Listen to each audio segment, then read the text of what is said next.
और अब आपको तैमूर राणा की अमेरिका से भारत लाने की पूरी इनसाइड स्टोरी बताते हैं। कैसे उसे भारत लाया गया और जिस फ्लाइट में उसे लाया गया उसमें उसके साथ साथ कौन मौजूद था। फिलहाल वो एनआईए की कस्टडी में है और एनआईए की टीम उससे 26/11 की साजिश के हर राज को उगलवाने में लगी हुई है।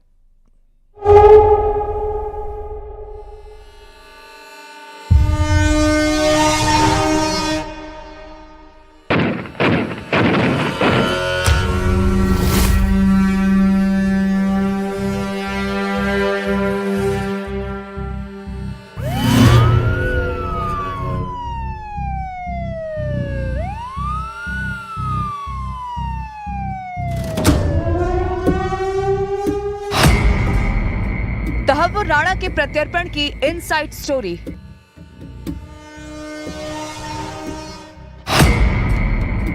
बेड़ियों में लाया गया आतंक का राजदार।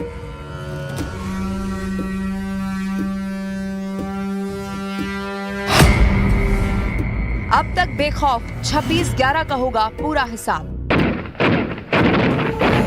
आतंकी तहव्वुर राणा की भारत लाने की कहानी किसी थ्रिलर फिल्म से कम नहीं थी। बेड़ियों में जकड़ा ये आतंकी अमेरिका से भारत तक लाया गया था, लेकिन जिस वक्त भारत आया उसके चेहरे पर शिकन तक नहीं थी। अमेरिका से भारत उसे high security flight gulf stream G550 में लाया गया था। फ्लाइट में एनआईए के आईजी आशीष Batra, DIG Jaya Roy, SP Prabhat Kumar, NSG और रॉ के अधिकारी सब इसी विमान में बैठे थे। पूरा मिशन टॉप सीक्रेट था।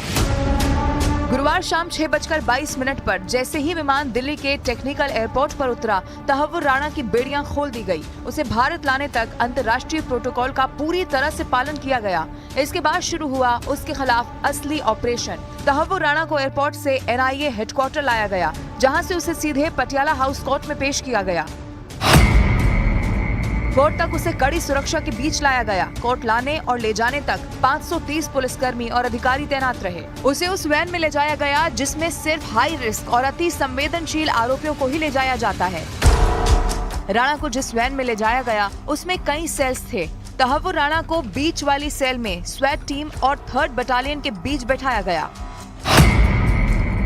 कोर्ट में पहुंचते ही तहव्वुर राणा बेहद शांत था। पेश करने से पहले उसे वकालतनामा साइन कराया गया। करीब 20 मिनट तक उसने कोर्ट में अपने वकील से बात की। जज के सवालों के जवाब भी उसने खुद दिए। इस दौरान उसके चेहरे पर कोई डर या घबराहट नहीं थी। कोर्ट में पेशी के बाद उसे 18 दिन की एनआईए रिमांड पर भेज दिया गया। एनआईए की रिमांड में तहव्वुर अब तक की पूछताछ में सहयोग नहीं कर रहा है, लेकिन एनआईए की टीम ने उससे राज उगलवाने शुरू कर दिए हैं। पाकिस्तान भले ही तैमूर हुसैन राणा को अपना नागरिक मानने से इनकार कर रहा है, लेकिन तैमूर राणा ने एनआईए की पूछताछ में कई ऐसे खुलासे किए हैं जो ये बताने के लिए काफी है कि तैमूर राणा का पाकिस्तान से सीधा कनेक्शन है।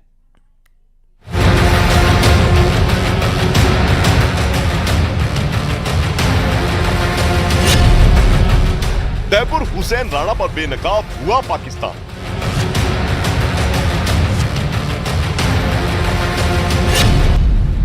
तैमूर ने बताया पाकिस्तान में है उसका घर।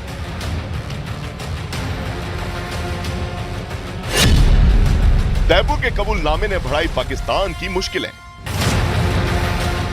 आतंकवाद को लेकर पाकिस्तान हर बार झूठ बोलता है और समय रहते उसका झूठ बेनकाब भी हो जाता है। तैमूर हुसैन राणा के मामले में भी ऐसा ही हो रहा है।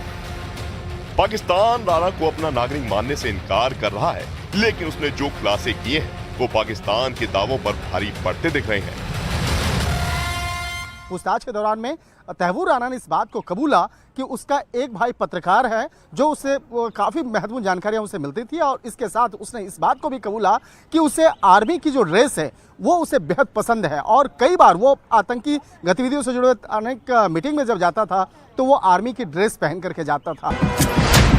एनआईए की पूछताछ में आतंकी तैमूर हुसैन राणा ने पाकिस्तान में अपने घर और परिवार के बारे में खुलासा किया, जो ये बताने के लिए काफी है कि पाकिस्तान से तैमूर हुसैन राणा का सीधा संबंध है। तैमूर हुसैन राणा ने बताया कि वो पाकिस्तान का रहने वाला है। पाकिस्तान के पंजाब प्रांत के चिजबुतनी में उसका घर है। वो पाकिस्तान की सेना में डॉक्टर था। कैडेट कॉलेज हसन अब्दाल से उसने पढ़ाई की थी, जहां उसकी मुलाकात डेविड हेडली से हुई थी। तैमूर हुसैन राणा के 2 भाई हैं, जिसमें से एक पाकिस्तान में पत्रकार है और दूसरा भाई पाकिस्तान की सेना में मनोचिकित्सक है और उसके पिता पाकिस्तान के एक स्कूल में प्रिंसिपल रह चुके हैं।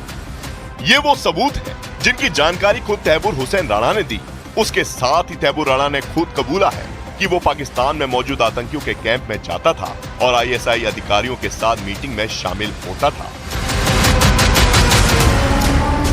तैमूर राणा के कबूलनामे के मुताबिक उसे सेना की वर्दी पहनने का शौक था और वो आईएसआई अधिकारियों के साथ मीटिंग में सेना की वर्दी में ही जाया करता था। इसके साथ ही वो आतंकियों के कैंप में भी गया था।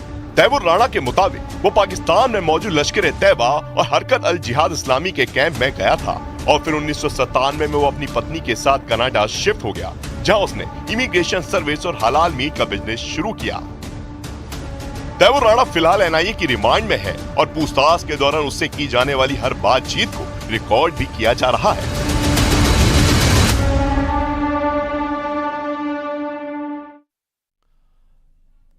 दिल्ली में एनआईए की टीम मुंबई हमले के मास्टरमाइंड तैमूर हुसैन राणा से लगातार पूछताछ कर रही है और इस पूछताछ में कई चौंकाने वाले खुलासे हुए हैं। एनआईए के अधिकारियों को तैमूर राणा ने बताया कि मुंबई हमले से पहले डेविड हेडली से कई बार बातचीत की थी।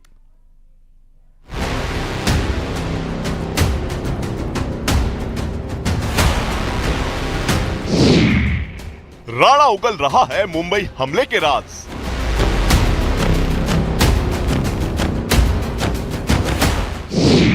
छब्बीस 11 से पहले राणा और हेडली में क्या हुई बात?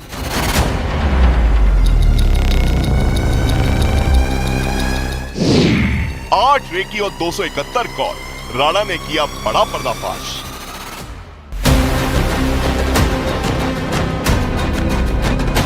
तैमूर हुसैन राणा और डेविड कोलमैन हेडली, ये वो दो नाम हैं जिन पर मुंबई हमले की साजिश रचने और हमले का ब्लूप्रिंट तैयार करने का आरोप है।